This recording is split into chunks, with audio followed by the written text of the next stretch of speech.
Welcome to This Explainer. We're going to dive right in and reopen a literal ancient cold case to separate cultural myth from historical reality. You know the story of David and Bathsheba, right? For centuries, people have pictured this as a mutual affair, just two adults getting swept up in a passionate moment.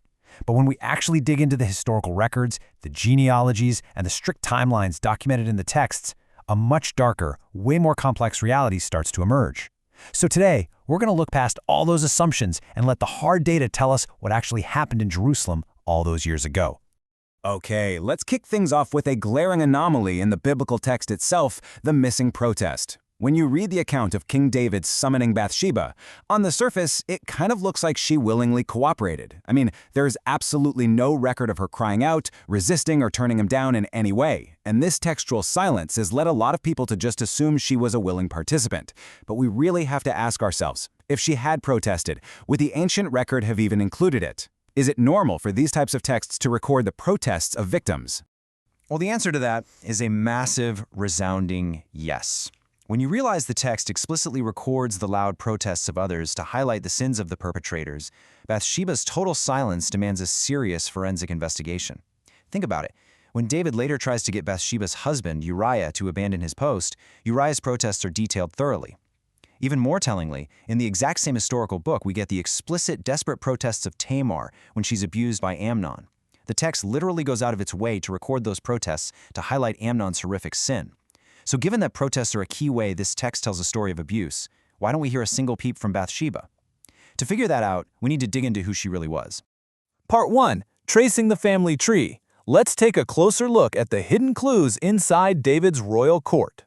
The popular imagination usually pictures Bathsheba as some random peasant woman that David just happened to spot from his roof. But the historical records reveal something entirely different.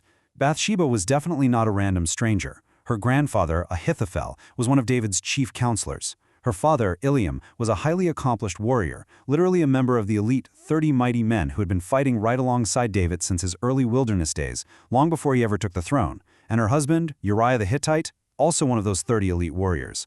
So Bathsheba was essentially royalty by association.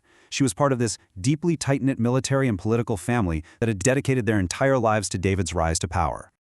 Now, what's really fascinating about this chronological breakdown is how we can use the timing of Solomon's birth, along with Absalom's revolt, to calculate the exact ages of everyone involved in this tragedy. It's kind of like a giant puzzle. By carefully cross-referencing the years between generations and known historical markers, like the fact that Absalom's revolt happened roughly 12 years after the abuse of Tamar, we can construct a highly accurate timeline.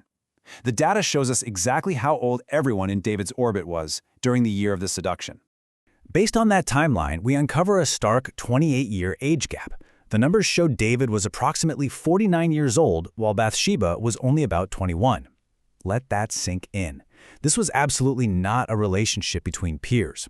We're looking at a middle-aged, vastly powerful monarch interacting with a young woman barely in her 20s.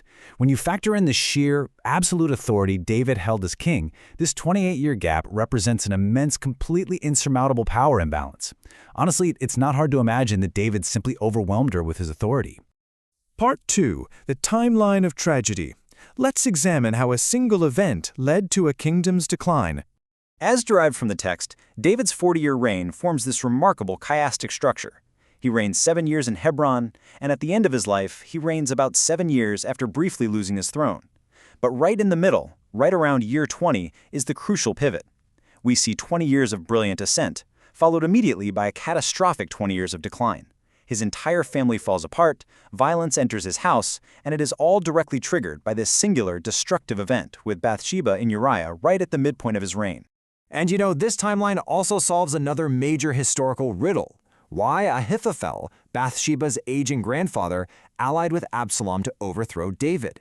By year 33, Ahithophel was roughly a 74-year-old man. Now, the text never explicitly states his motive for treason, but our timeline makes it glaringly obvious. He was deeply alienated and completely enraged over David's horrific treatment of his 21-year-old granddaughter and the cold-blooded murder of her husband, who was his fellow soldier. Ahithophel's treason wasn't just random politics, it was a calculated act of revenge for a destroyed family. Part 3. Reconstructing the betrayal. We have to look at the psychological dynamics of trust and manipulation. Since Bathsheba grew up around the court, David likely bounced her on his knee as an infant. According to our timeline, she was literally just 2 years old when David became king. Her father and grandfather were constantly at the palace, so she grew up in total awe of David. She would have established him as a trusted, almost godlike figure in her mind long before she became an adult woman. She viewed him as Israel's preeminent spiritual leader. I mean, the guy wrote the Psalms she likely heard sung. Plus, in the ancient world, kings were seen as operating under a completely different set of rules. If this deeply trusted, divine proxy told her something was okay, she had virtually no framework to even question him. And this brilliantly illustrates the dynamic. When David sees her from the roof and asks his servant who she is, the servant's casual response is incredibly telling. The servant doesn't just give her name, he immediately lists her connections. He essentially says, "Oh, you know who that is, David? That's Bathsheba, Eliam's daughter." This proves she was a well-known, trusting insider.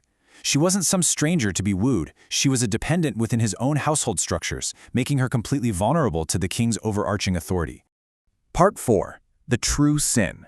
The Abuse of Sacred Power. So the absolutely crucial point here is that the lack of a protest wasn't an indicator of mutual guilt. Not at all. It was an indicator of profound, paralyzing trust being violently manipulated. And actually, this reevaluation aligns perfectly with how the prophet Nathan later confronts David. Nathan doesn't indict two guilty adulterers. Instead, he tells a story that entirely exonerates Bathsheba, framing her as the innocent lamb who was utterly defenseless. She was led astray and consumed by a wealthy, powerful man, a man who was supposed to be her deeply trusted spiritual guide and protector. In fact, the source material argues that David's sin is fundamentally a step beyond Adam's sin in the Garden of Eden. Think about it. Adam failed to protect, but David actively weaponized his role. Much like the concept of Lucifer in Eden, a powerful angelic tutor who abused his sacred position to lead humanity into ruin during its childhood, David abused his sacred position as a spiritual tutor to lead a trusting dependent straight into devastation. He didn't just break a moral law, he shattered a sacred trust. So our forensic investigation concludes that David's primary crimes were abuse of office and outright sacrilege. It started with neglect, right? Staying home when kings are supposed to go out to war. But it rapidly escalated into using his immense spiritual authority to exploit a vulnerable young woman who had trusted him her entire life. And perhaps the darkest twist of all is the radical reversal of Israel's holy calling. Uriah the Hittite was a foreigner, a faithful convert who had likely been pastored by David himself. But instead of acting as a light to the nations, David murdered the very convert he was supposed to protect. I'm going to leave you with this final thought to ponder. The real tragedy of David and Bathsheba isn't just some ancient tale of infidelity. It's a profound, chilling warning about the dynamics of power, trust, and spiritual authority. When we look closely at the data, the ages, and the relationships, we see exactly how easily authority can be weaponized against those who have been taught to trust it. It forces us to ask, how are we ensuring that the EU lambs in our own modern organizations, institutions, and communities are protected from those who hold the keys to power? Thank you for joining me on this explainer, and remember, always keep questioning the story behind the story.